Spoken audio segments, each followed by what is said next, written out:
Happy si LeBron James nang mapa-take over si Bronny sa Cleveland. Napaiyak si LeBron James sa kanyang muling pagbabalik. Cleveland, gusto ng franchise na dito magretiro si LeBron. Daming nangyari mga idol sa game na to. Nahulog naman si Luka sa hardwood. Napasobra ng step back si Luka. Buwis buhay naman si Donovan Mitchell. The return to Cleveland. Welcome na welcome si LBJ at Bronny James sa Cavs, the house that LeBron built.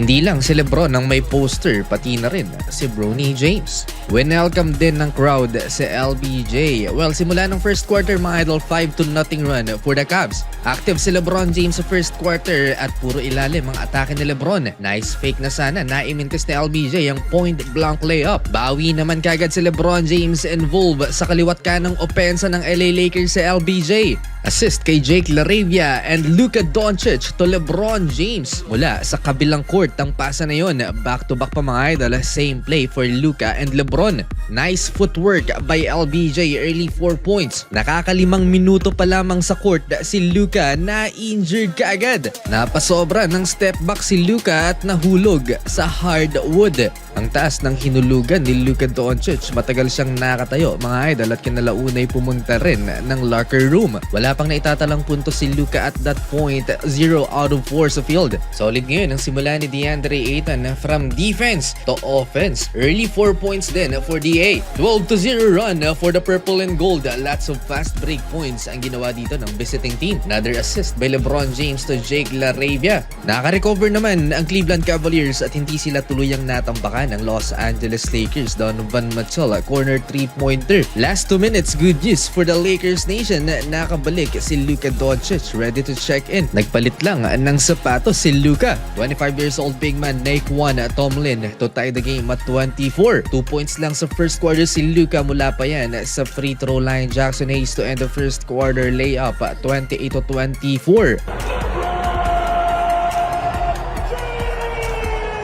During break, may maikling tribute ang Cleveland Cavaliers mga idol kay LeBron James at hindi napigilan ng 2016 NBA champion na mapaiyak. Talagang tulo ang luha ni LBJ sa Cleveland. Home court pa rin talaga ni LeBron James ang Cleveland. LBJ to Jared Vanderbilt to start the second quarter. Alley-oop slam. And finally, Luka with his first field goal. Buwis buhay naman si Donovan Mitchell mga idol. Parang nag-swimming siya sa courtside fence ng Cavs. Hindi ganon kasolid ang depensa mga idol ng Cleveland Cavaliers dahil injured si Evan Mobley, ang reigning NBA Defensive Player of the Year. Luka to DA, lob pass for an alley-oop dunk. Saktong 8 minuto sa game clock nang lumobo naman sa 10 lamang ng purple and gold, 40-30. Courtesy of Luka Doncic first 3-pointer. Grabe yung tiwala ni Coach Kenny Atkinson sa mga batang players ng Cleveland Cavaliers. Talagang binigyan niya ng quality minutes. Dahil din sa mga players na yan, baba sa 4 ang lamang ng purple and gold halfway mark ng second frame. Etong sophomore player ng Cleveland Cavaliers mga idol na si Jalen Tyson ay nagpapakilala ngayon to sa Cleveland. Noong nakalaban nila ang 76ers, nagtala to ng 39 points, his new career high. Pinapatakbo ni Luka Doncic ang opensa ng LA Lakers at siya halos ang nagde-decide ng laban, pero may problema si Luka, malas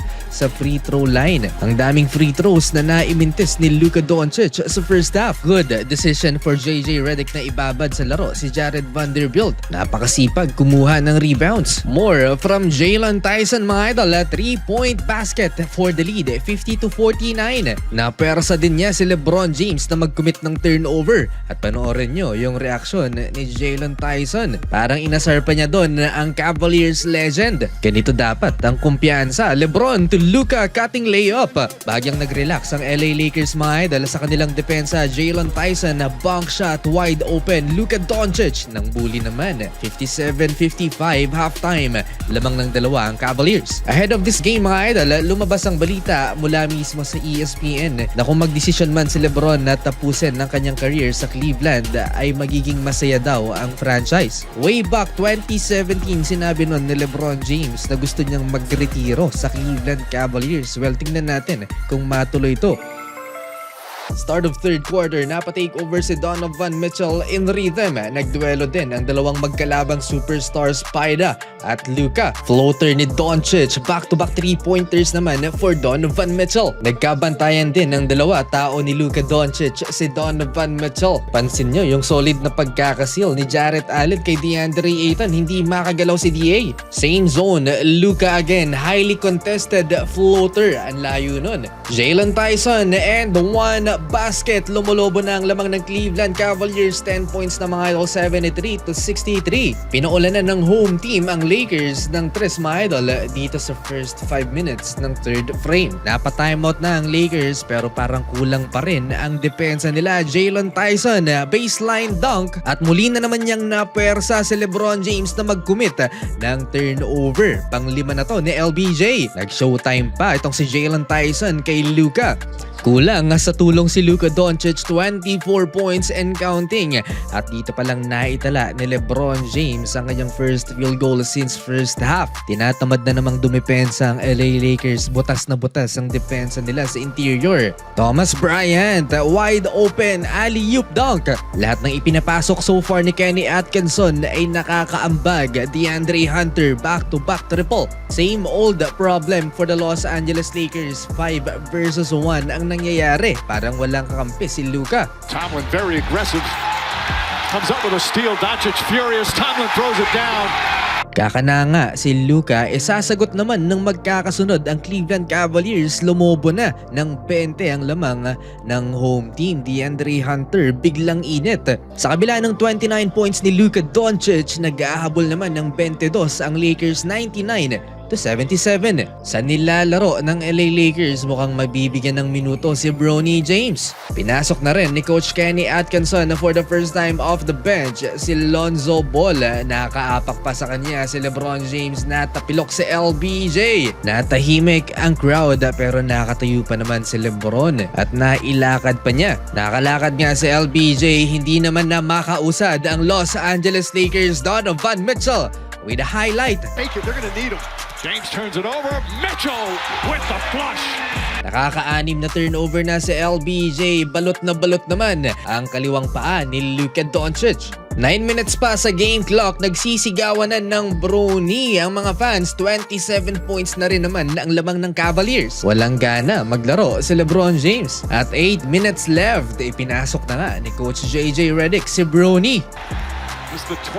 Naghihiyawan ng crowd tuwing makakahawak ng bola itong si Bronny James. Assist kay Dalton Knecht. Etong si Dalton ay nag-request na ng trade paalis ng Lakers. Panay pasa si Bronny James, mukhang nahihiya yatang tumira ang anak ni LeBron. Showtime na lang itong si Tomlin ng big man ng Cavaliers. Pumakita ng windmill dunk kay LeBron James. Crowd's gonna love it. Pahabol ng dunk si Bronny James at tuwang-tuwa si LBJ mga idol.